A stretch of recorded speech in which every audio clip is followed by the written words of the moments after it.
They want to get me up front so you guys don't leave, but we'll find out. You guys tell me.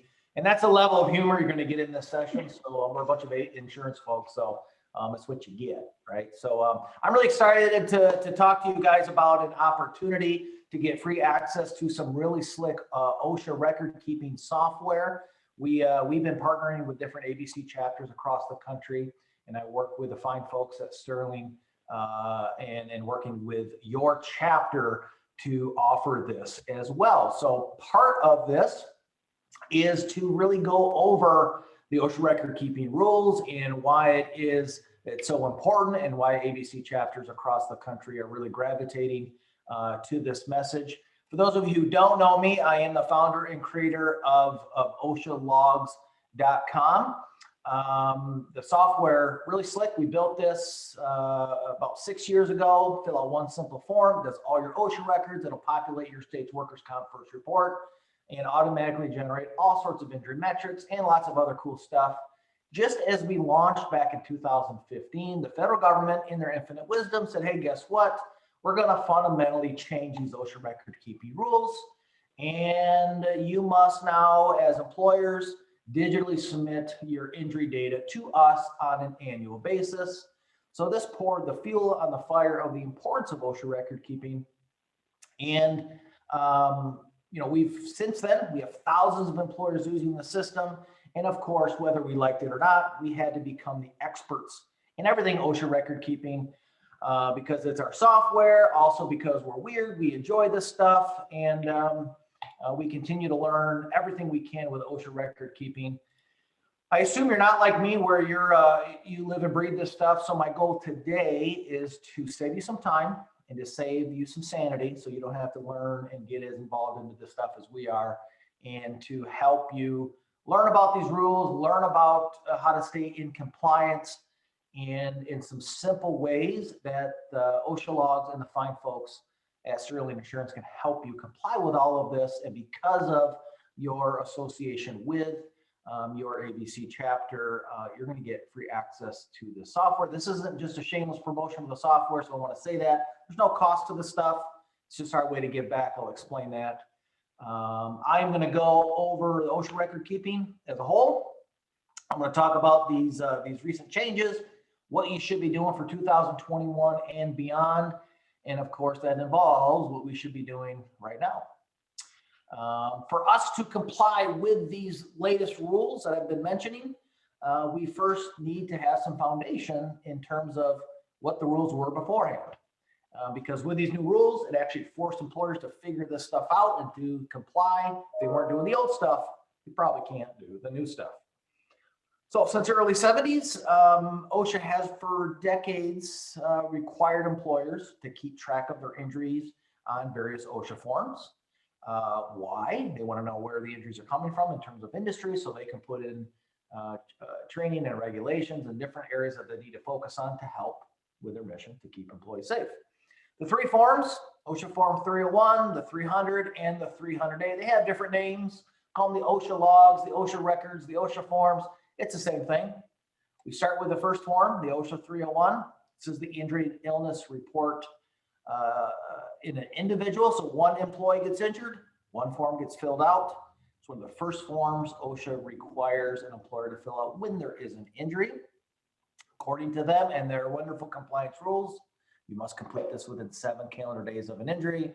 And we're tracking information on the employee, where they were treated, facility, the doctor, and then we get some detailed stuff in terms of what was the employee doing before the incident occurred, what happened, what was the injury or illness, and what object or substance harmed the employee.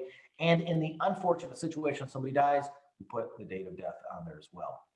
We take this data, this information becomes a line item on this OSHA log, right? This is where we get the OSHA log terminology, the OSHA form. And for any given injury, we're tracking the employee's name, their job title, their date of the injury, where the event occurred.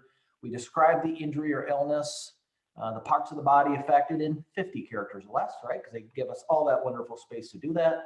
And we classify the case as either days away or death, days away from work, job transfer, other recordable case. And then we put in how many days away from work, job transfer, and then we classify it as an injury or skin disorder, respiratory condition, poisoning, hearing loss, or all other illnesses. We take that fantastic information, we total it up at the bottom, and we take that data and we bring it on over to the OSHA 300A, which is the summary. Big difference here, summary data and no employee identifiable information.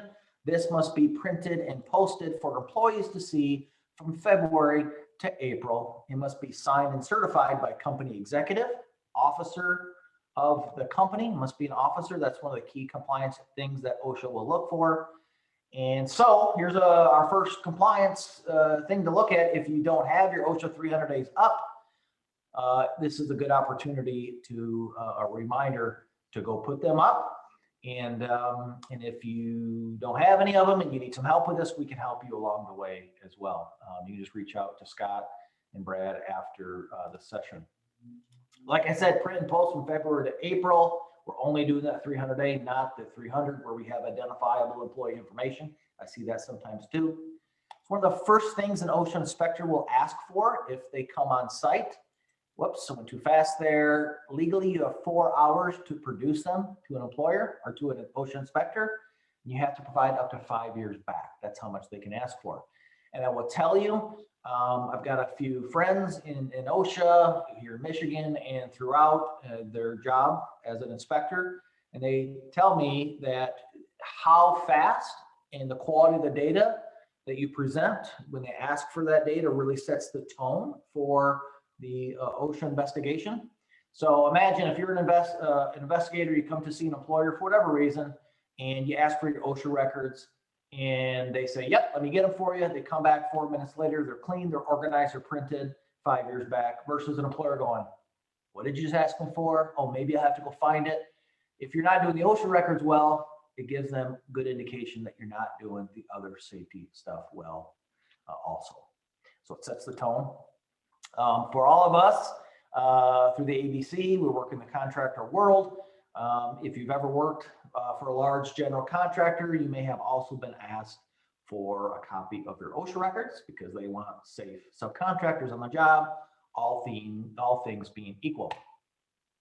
Progressive companies have also caught on that the data on these OSHA records really gives us an idea of what we can expect in terms of severe injuries. We don't just want to get involved and help and to prevent injuries when there's a severe injury. Let's look for patterns, let's look for issues, just like federal OSHA wants to do and why they're requesting this data now. So how can we as organizations in the insurance world help focus on when these are problems on a smaller level versus when they get something more severe and aggressive and much more costly. So to bring it all back to our discussion about these new rules back in 2016, OSHA said, hey, this isn't good enough. With our typical way we do this, and we do inspections, we come on site, we only get access to 1% of the data that, in terms of all the employers that have to do these forms, only 1%. And they said, we want to change that. And now they say, we want more employers to send this data directly to us on an annual basis. That time frame, the deadline to send has recently passed, March 2nd. We can still submit the data. If you haven't done it, don't go jump out a window. We can help you with that.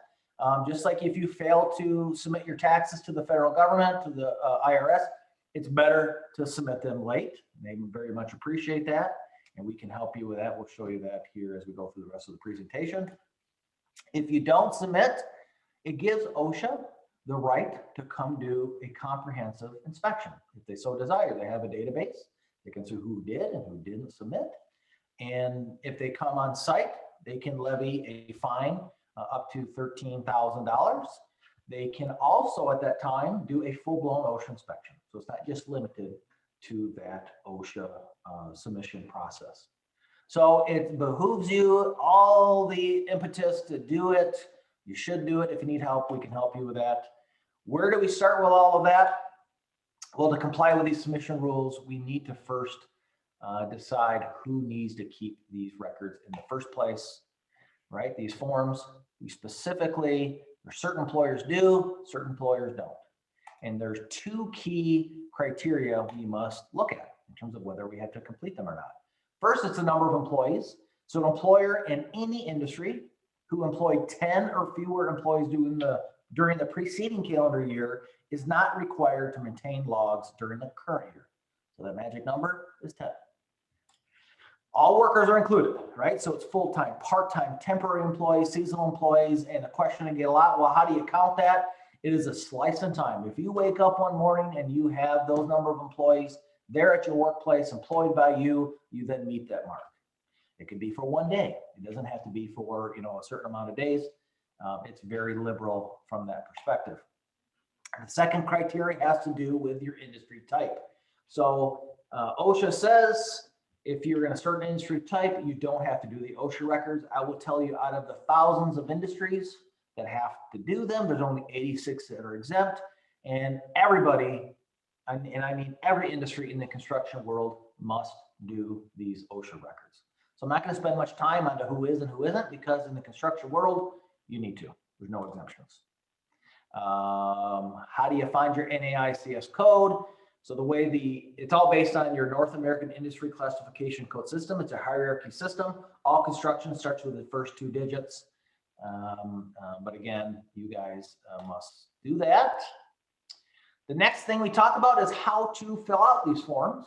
So while there are 3 forms, OSHA actually requires you to keep track of your logs by location. A single physical location where business is conducted or services or industrial operations are performed. Employers are required to keep track of all this stuff by establishment. So this is our first new OSHA definition terminology that we need to really be aware of. So when we look at organizing our logs, let's assume everybody in the call today work for a company. We have 4 locations throughout the wonderful state of Michigan, and we're keeping track of our logs lumped together. That is wrong.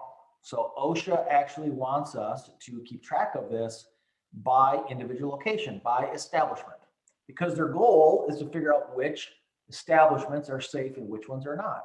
So this is a very key part of the compliance rule set. The common mistake we get is that people look at the number of employees at individual establishment to determine if they do the records. So if you have 6 employees, 17 employees, 25 employees, and 260 at one location, as a whole, we're over 10. You're not looking at it by location. So you must do them for all of these locations. Another example here. So let's say we have 3, we have 2, we have 2, we have 2. That is less than 9. Yes, I can count. That means we don't have to do the logs for any of the locations because of the number. All right, so that's key.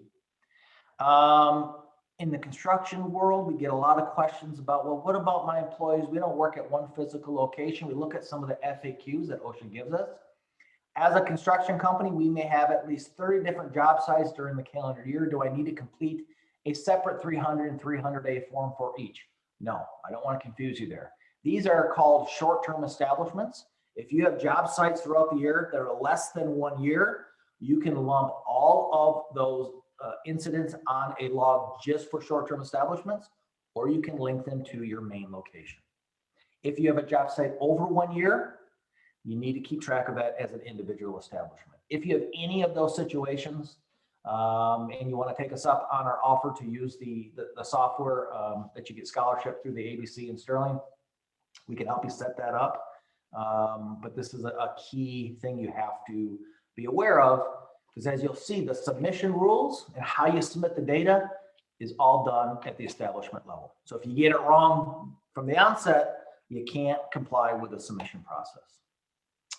Another question, some of my employees work at several locations or do not work at any establishments at all. How to record the cases? We'll help you through that, but fundamentally you need to link one employee to one establishment when you do your counts of average employees and the total hours work, which is part of the data set you need on those OSHA forms. We can work you through that. Again, we're just giving some overview things to think about. But now really is a perfect time to make sure you have your 2021 logs set up properly. Highly encourage you not to wait to the end of the year to do your data because OSHA could come by and ask for that information. And of course, if you haven't yet submitted your 2020 data, you definitely want to do that sooner than later, and we can help you with that as well. Recording incidents. So now that we know what employers need to do it and how to set up the forms, we ask ourselves, what injuries do we put on these OSHA forms? Are we confident we're putting the right data on these forms? We don't want to over-report. We don't want to under-report, right? We want to protect our DART rates and our information, because especially for sending this up to a general contractor, we don't want to over-report that may make us look like an unsafe organization.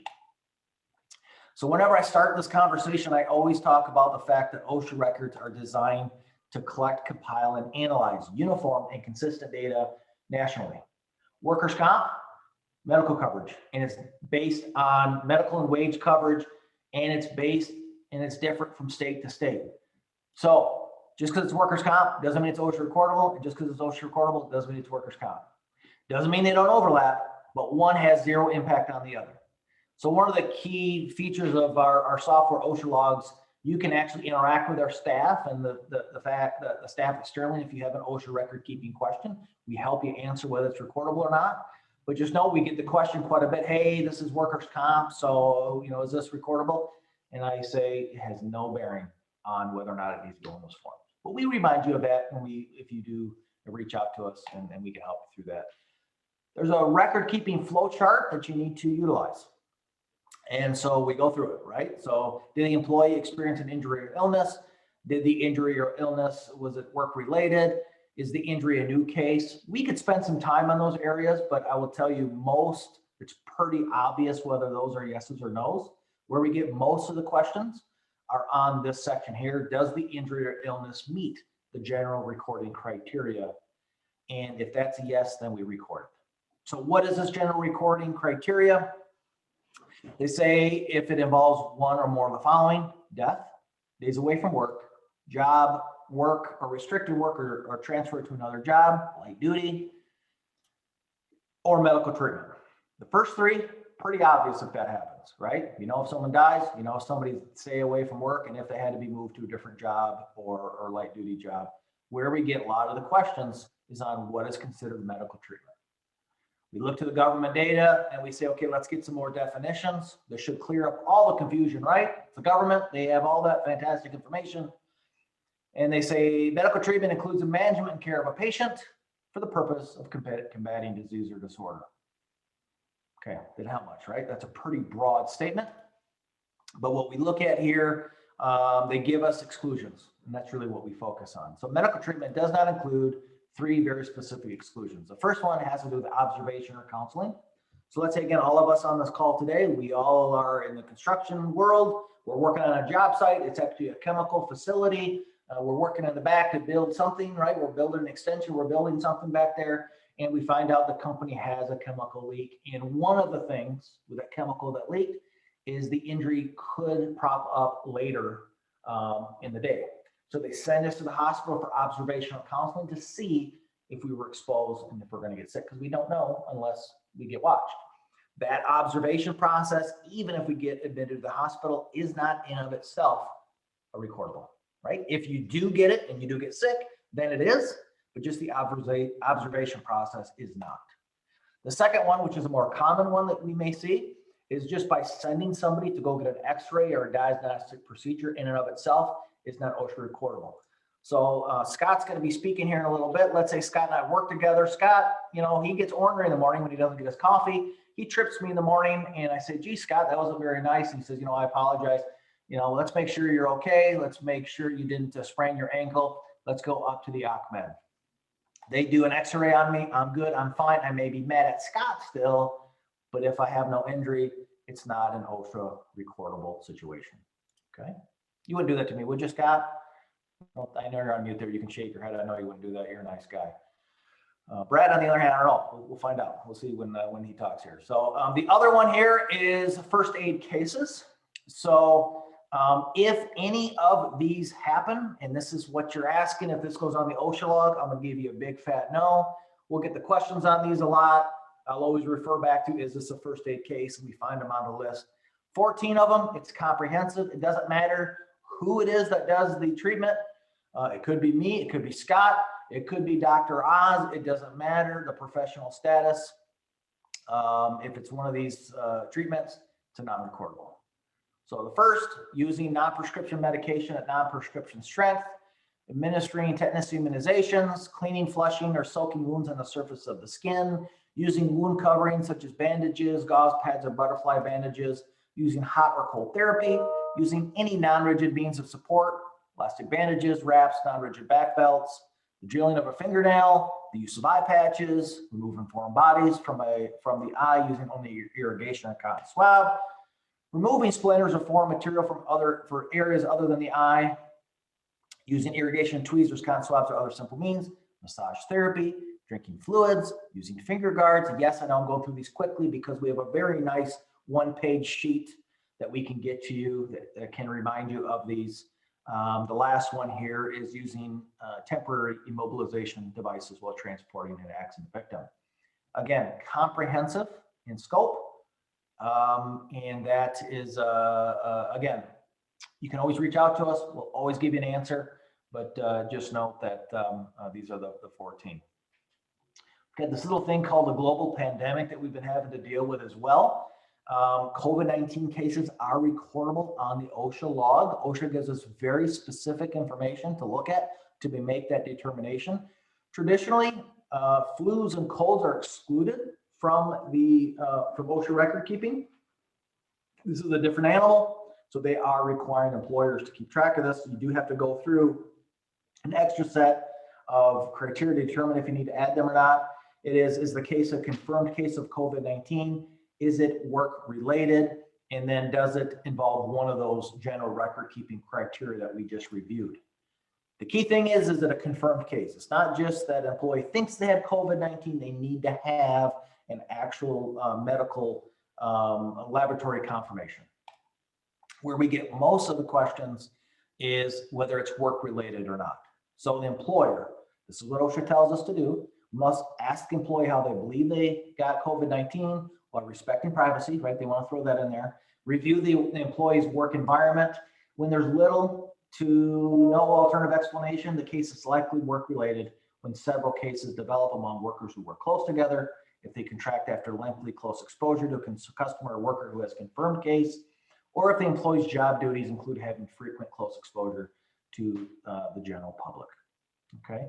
Again, if you have a scenario, you have a situation, any one of us on the call today will help you work through that situation, and I would encourage you to do that if you want some additional help on anything COVID related with these OSHA records. All right, so if we determine if we do the OSHA records, now we know how to set them up, and now we know what is recordable and not, then we get to the point of, okay, just like, we do our taxes, we pay our bills throughout the year, we get to April 15, we need to submit our taxes. We also need to submit our injuries to the federal government on an annual basis.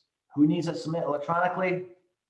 Again, we're talking about the government here, so they make everything confusing, right? It's a different group of employers on top of those who have to keep the records that have to digitally submit. So we first must decide, do we have to keep records in the first place? And then do we meet this next criteria? The criteria is based on the industry and employee size of the reporting establishment. So for us, it's all construction again, so we don't have to deal too much with that, but the size is really where it matters. If we have over 250 employees at a certain location, we must submit. And this is where the next group, where we spend a lot of time with employers. If you have 20 or more employees at a location, you must submit. If you're in a certain highly classified industry that OSHA says is more unsafe. Again, for us on this call, it's very simple. If you're in the construction world, you are part of this group. 20 or more employees in construction, you need to digitally submit. And from there, if you have less than 20, you still have to do the OSHA records potentially, but that doesn't necessarily mean you have to submit. So we can help you with that. Our software that we'll show you will help you make that determination. To walk you through that, it's kind of like the TurboTax of OSHA records, makes it simple for you. What data are we sending? Everything from that OSHA 300A. So it's a summary data, how many injuries, what kind of severity of the injuries, anything OSHA really wants to see in terms of how safe your organization is, and whether or not that industry is something they want to target for inspection. Our system will make it With a few clicks of a button, submit the data up to the federal government. If you don't use our system, you have to type that data in manually. It's 26 points of data per location. It can be ripe with errors if you really don't know what you're looking at, because you don't just send in your PDF of your or a scanned version of that 300A. It's got to be additional information organized in a certain way. We simplify a lot of that for you. I will just wrap up with some comments on, we've had this president election, right? So it's been a couple months since that happened. It seems like a long time ago. And there's a lot of discussion right now about the focus on enforcement with the new administration. They want to double the amount of inspectors. They really are looking at doing a COVID-19 temporary standard, and OSHA record keeping is very much involved in that. There's also discussions of us having to submit additional data in future years, such as the 300 and 301. And there's a lot of discussions about making the data more public and easy for employers to see.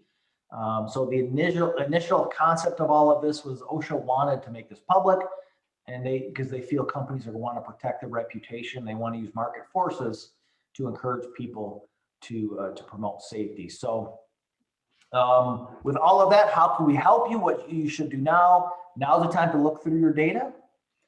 Look for errors, look for mistakes. If you haven't done your 2020 submission, we can help you with that. If you haven't set up your 2021 logs yet, we can help you with that as well. Avoid the common mistakes we see: incorrect logs for multiple locations, failure to certify the logs. It's got to be a company executive, company officer. Here's another one: failure to post the OSHA 300A. Even if you have 0 injuries, you still need to submit. You still need to do all the stuff, even if you have 0. And for all of us in the contractor world, and DART rate, the number of days away, is a very important metric. And I see a lot of times where companies will track a injury as a days away case when the employee leaves the day of. They come back the next day, but they're counting that day away. You don't count the day of the injury on the OSHA form as a days away case. So we don't want you to arbitrarily increase your DART rate because that DART rate is based on not the number of days, but if an injury has days away injuries. Update your prior logs, submit your data 2020. And if you would like access to OSHAlogs.com, this is a free gift. Part of, or we'll say it's scholarship to you from the fine folks at Sterling Insurance and your ABC chapter. Just our way to give back. OSHA logs, it takes a guesswork out of OSHA record keeping, makes injury reporting a breeze. It's a really slick system. You'll get your own login and password. It's fully encrypted, so when you sign in, it's your information. And you can have multiple users for the company, but you'll be able to track your locations. You're gonna be able to track your logs. You can add old log data in there to keep it all in one shot and all in one place. You can add an injury to the system in 4 minutes or less. It's a smart system. Can't make a mistake because of the way our data is asked. And you can do it on your computer, do it on a smartphone. It's gonna do all your OSHA records automatically. Anything in red that you see on the screen is what our system is doing for you. No errors, no mistakes between these forms, which is a big benefit. Unless you really enjoy doing paperwork, this will also cut down on completing your workers' comp first report of injury forms. At least half of the data is already on those OSHA forms. We can piggyback off of that and complete Michigan's Form 100 or any other state's form. We have them all in the system. You need to make a change, you do it once, no mistakes between the forms. Mentioned it earlier, we have a great staff here at OSHAlogs.com that we can help you with any sort of OSHA record keeping question that you may have. Some really slick injury metrics that can be done as well. And then of course, the automatic submission at submission time. So with that, we're really excited to offer this to all of you. Well, compliance is important to us, and compliance is important to your ABC chapter and the folks at Sterling Insurance. Why this really matters to us, why it really matters to me, and I take pride in this. We really encourage people to be proactive. Yes, we're in the insurance space. We're going to be there. We want to help you pay for these troubling issues, work you through these troubling, if something bad happens, but we want to prevent it from happening in the first place. It's about saving lives. All of us, we want employees, your employees go home healthy and safe each and every day.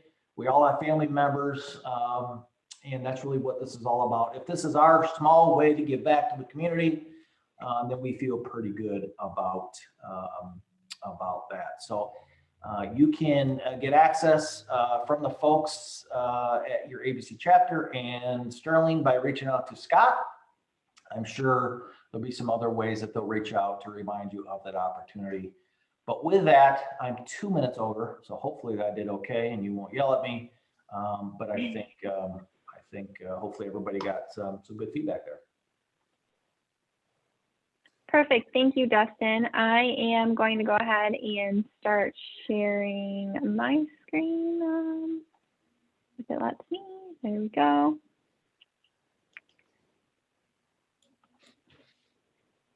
And then hopefully, can you guys all see that? Yep. Perfect, perfect. Okay. So we talked about OSHA logs, and then Scott's going to go ahead and talk about the workers' comp. Yeah. Thank you, Dustin. Really cool platform that's being utilized by ABC chapters all over the country right now. So I think it'd be a big benefit if anybody were to move forward and utilize that. I'm Scott McInerney from Sterling Insurance Group. I'm one of our outsourced risk managers and commercial producers. Just want to touch base on the ABC Work Comp Fund as the work comp ties into OSHA. And as you can see, OSHA logs really helps facilitate any type of work comp claims and getting those submitted. While the ABC Work Comp Fund provides the same coverage as a typical standard workers' compensation company, it's a bit different. As you see, actually, one of the bullet points at the top of the screen there, I'll touch on the returns here shortly, but in 2021, the returns were over 4.5 million to the fund members. So this fund is owned by its members. The members control the money, make decisions, and ultimately get paid back on especially on a great year. Now, ABC is not a work comp carrier, but what happens when you become a member, become part of the program, when claims are settled, the money is released back to its members. It's it might take 2 or 3 years. It's more of a long-term investment, but as a discount on your policy premiums, you'll get a discount, on your policy premiums from the money that's left over after the claims are all settled. So you could be getting money back from policies that are 2-3 years old after those claims are settled, and you'll receive that as a credit on your renewal premium. So it's been operating really strong. I think one of the best funds that are out there right now. It's it's a long-term goal, and you kind of graduate up. You get into the fund on year 1, and year 2 or 3, you're really going to see the benefits from that.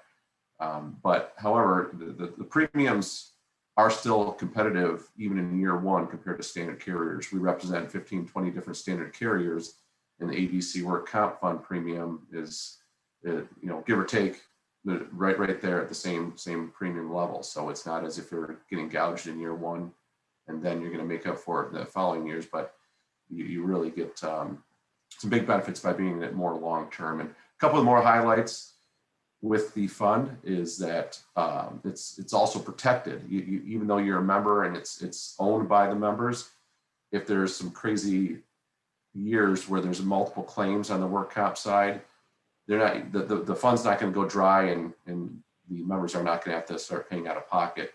There is an excess policy that goes over it in the unlikely event that the claims exceed the group's loss fund. As I mentioned already, there's competitive pricing, which all this really helps keep retention. As you can see, there's 98% retention for membership. Some of those, the 2% of companies that leave are often purchased by a larger group and are no longer a member of the fund, or possibly go out of business, but mostly everybody stays in the fund year after year. A couple other things, if you could flip to the next screen, Julie. As I mentioned, that you get the returns have been awesome. In 2021, as I mentioned, you get there's a 14.5% return to the members. since the fund started, there's been an average historically of 45% return. And over the past 5 years, which has been operating great, there's been a 57% return. So as I mentioned, also the members are getting roughly half their premium back, and it's credited to the following years that you renew your policy going forward.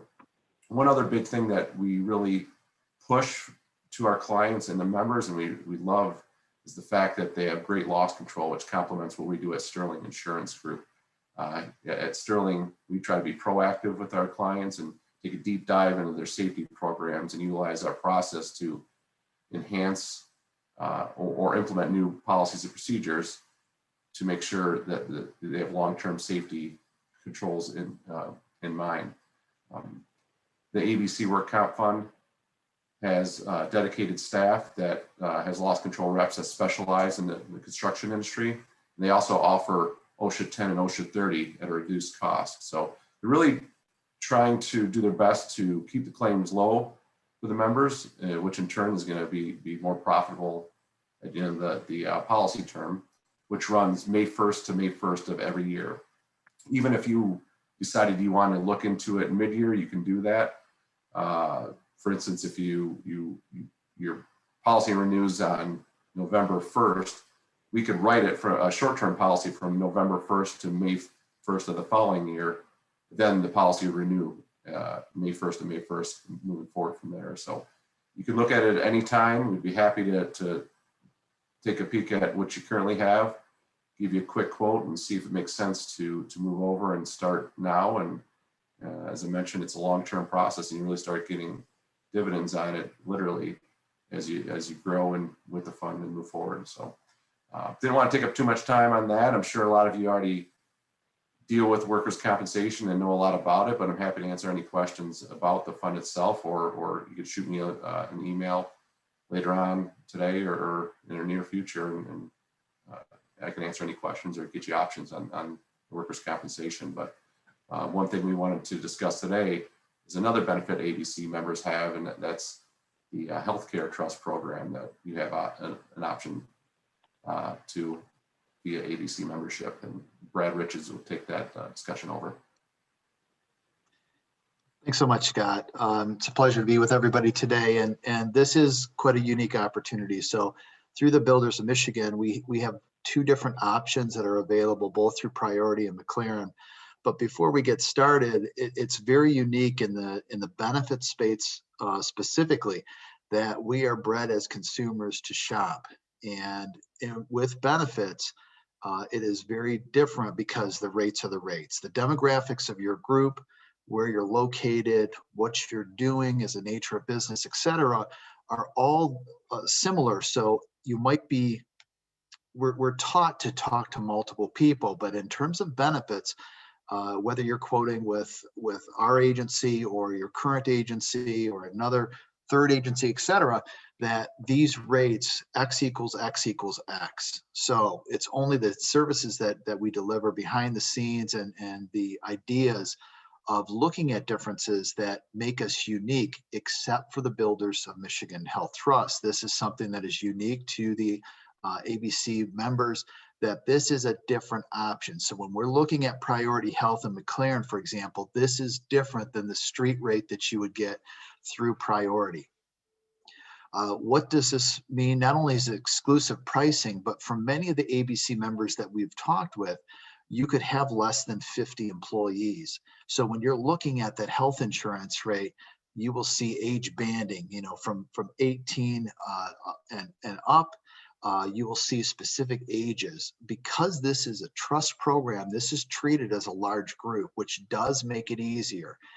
So it would be composite rates, which means that it's a single, a double, a family rate, that it's the same rate. A single that is 18 versus a single that is 68 is that same X amount.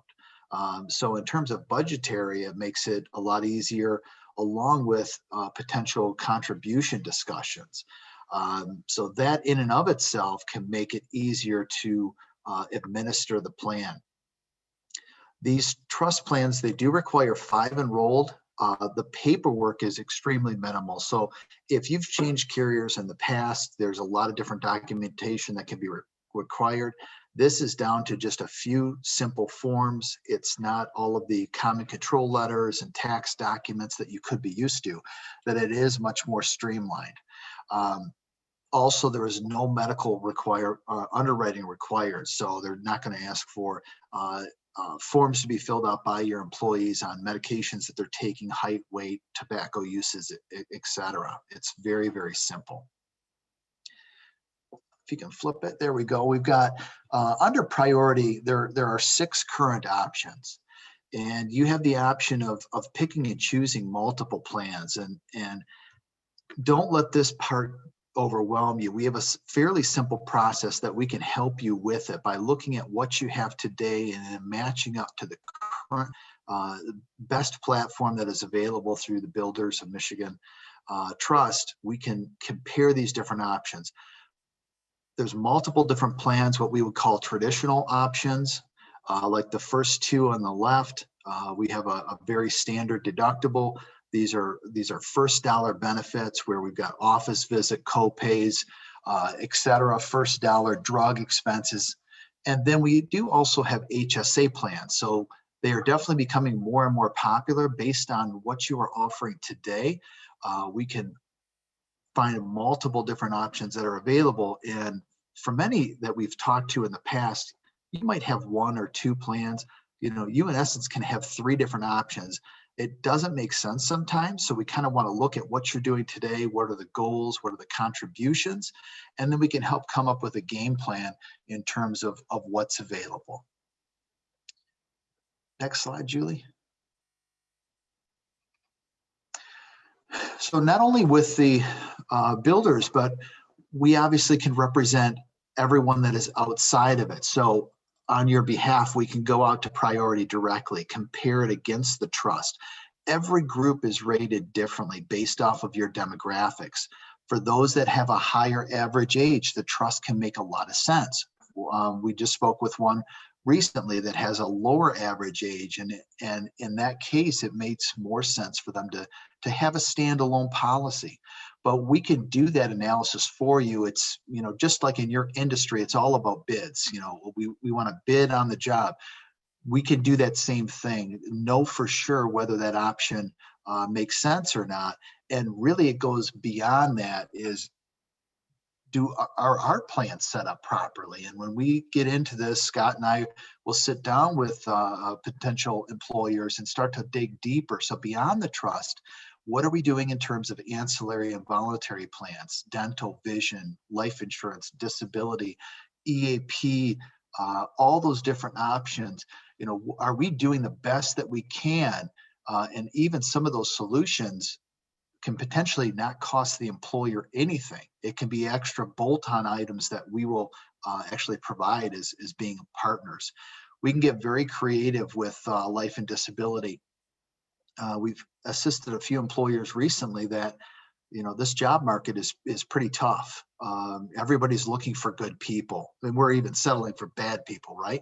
And in terms of keeping people on the job, we're getting more and more creative. And we've had a couple of employers that have started to build, with our help, benefits for part-timers with certain criteria. So there's a lot of different opportunities, and that's where when we connect with prospective employers and partnering up, it's looking at what's on that wish list and what do you wish you could have that you don't have today, or what do you wish you could make go away? And usually those items will generate a lot of traction of how we can actually help you. There's a lot of additional things that we provide in terms of administrative support, not only for the employees with an employee advocate, but we'll do a compliance review. There's many additional add-ons in terms of potential enrollment options, education, a lot of different tools that can help you, your business, and your employees. And what we know is that if we're offering as much as we can, are we offering the most competitive plan that we can in terms of premiums, cost sharing to the employees, strength of benefits, that we know that will help keep employees on the job, and it will attract new employees when we're looking for those. So it definitely makes a sense to do some thorough investigation at least every couple of years to know you're in the best spot possible.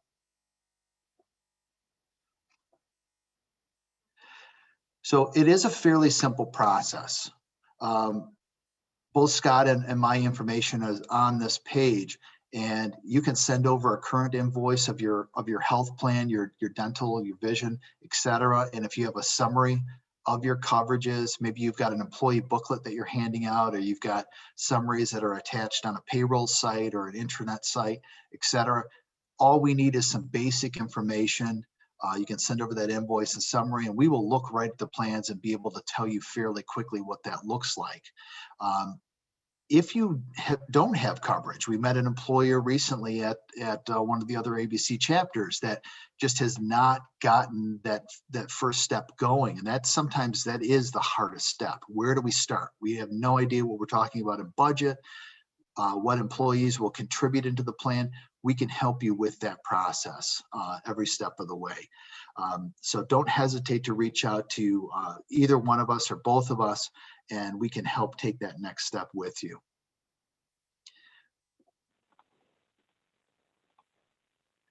Okay, so that is the end of our presentation. I wanted to thank you, Brad, and thank you, Scott, for presenting, and then also thank you, Dustin, for presenting OSHA logs. We really appreciate everything that you do over there, and then it's such a great program, and we highly recommend everybody to use it. If you do have any questions, feel free to reach out to any of us. We can direct you to the right person. And yeah, thank you, and I hope everybody has a great day. Yeah, thanks for joining us. Hope you're here. Bye. Thanks, everyone. Have a good one. Thanks, you too.